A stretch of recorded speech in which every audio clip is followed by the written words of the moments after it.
गांवों की गलियों में अक्सर लोग आपस में मदद करते हैं। कोई अनाज उधार लेता है तो कोई रुपये।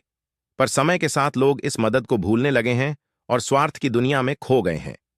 यही कहानी है एक किसान, एक साहूकार और उनके बीच के रिश्ते की। भाग एक। रामू किसान की जिंदगी बहुत समय पहले की बात है। हरियाणा के एक छोटे से गांव में रामू नाम का एक ईमानदार किसान रहता था। मेहनती, नेकदिल और सरल स्वभाव वाला रामू खेती करके अपने परिवार का पेट पालता था। उसके पास जमीन तो थी, पर पैसों की कमी के कारण खेती के लिए बीज, खाद, औजार वगैरह खरीदना मुश्किल हो जाता। गांव में एक साहूकार भी रहता था, शंभूलाल। शंभूलाल गांव के सभी गरीबों को उधार देता था, लेकिन सूद, ब्याज इतना ज्यादा लेता कि लोग कर्ज के जाल में फंस जाते। एक साल बारिश बहुत कम हुई, फसलें बर्बाद हो गईं। रामू के पास खाने तक के पैसे नहीं बचे। उसने साहूकार शंभूलाल के पास जाकर कहा, भाई साहब, बस 10,000 रुपये उधार दे दो। इस साल बीज डालकर मेहनत करूंगा। फसल अच्छी हुई तो सूद समेत लौटा दूंगा।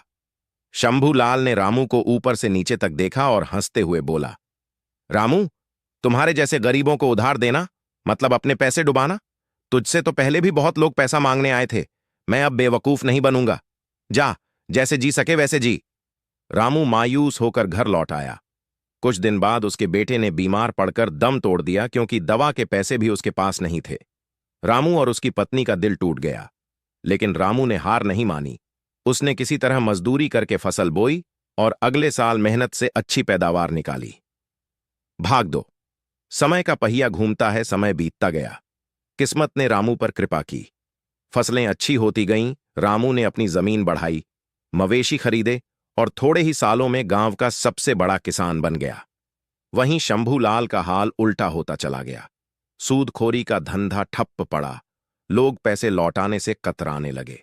बीमारी, घाटा और धोखाधड़ी ने शंभूलाल को बर्बाद कर दिया। एक दिन उसका बेटा गंभीर रूप से बीमार पड़ा। दवा के लिए उसे 10,000 रुपये की जरूरत थी। गांव के सभी लोगों ने मुंह फेर लिया। साहूकार, जो कल तक सबका राजा था, आज दर दर भटकने लगा। आखिर वो रामू के दरवाजे पर पहुंचा। रामू भाई, भगवान के लिए मेरे बेटे की जान बचा लो। मुझे 10,000 रुपये उधार दे दो। जैसे भी हो, सूद समेत लौटा दूंगा। रामू ने उसकी आंखों में आंसू देखे, लेकिन जवाब में बस मुस्कुराया और कहा, शंभूलाल भाई, जब मेरे बेटे की जान दांव पर थी, मैंने भी आपसे यही कहा था। तब आपने कहा था, गरीबों को उधार देना मतलब अपने पैसे डुबाना। आज मुझे आपके दर्द का एहसास है, लेकिन मैंने अपने बेटे की लाश देखी थी। जो दर्द मैंने झेला, वो पैसा लौटाने से भी ज्यादा कीमती था। इतना कहकर रामू ने अपनी पत्नी से पैसे लाने को कहा।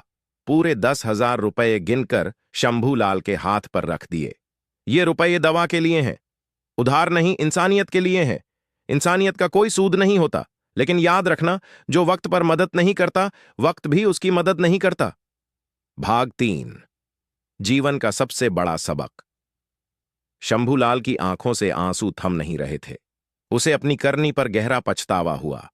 बेटे की दवा से उसकी जान तो बच गई, लेकिन शंभूलाल की आत्मा पर जो बोझ पड़ा, वह जिंदगी भर नहीं उतरा। उस दिन के बाद शंभूलाल ने अपना जीवन ही बदल डाला। उसने सूदखोरी बंद कर दी, जरूरतमंदों की बिना ब्याज के मदद करने लगा। गांव के लोग भी उसे सम्मान की दृष्टि से देखने लगे। रामू ने शंभूलाल को माफ तो कर दिया, लेकिन उसकी आत्मा जानती थी कि जब वक्त पर मदद ना मिले तो दर्द कितना गहरा होता है। इस घटना ने गांव के हर इंसान को सिखा दिया कि उधार देना हो या इंसानियत दिखानी हो, वक्त पर दिया गया सहारा ही असली नेकी होती है। निष्कर्ष। इस कहानी का सार यही है कि जीवन में हालात कभी एक जैसे नहीं रहते। आज जो आपके दरवाजे पर मदद मांगता है, कल आप उसी के सामने खड़े हो सकते हैं। वक्त बहुत बड़ा शिक्षक है, और जो व्यक्ति स्वार्थवश किसी की मदद से मुंह मोड़ता है, उसे समय जरूर सिखाता है कि इंसानियत सबसे बड़ा धन है। मूल शिक्षा। समय पर की गई मदद ही असली मदद होती है। जो दूसरों के बुरे समय में हाथ नहीं बढ़ाता, एक दिन उसे भी अपने बुरे समय में सहारा नहीं मिलेगा।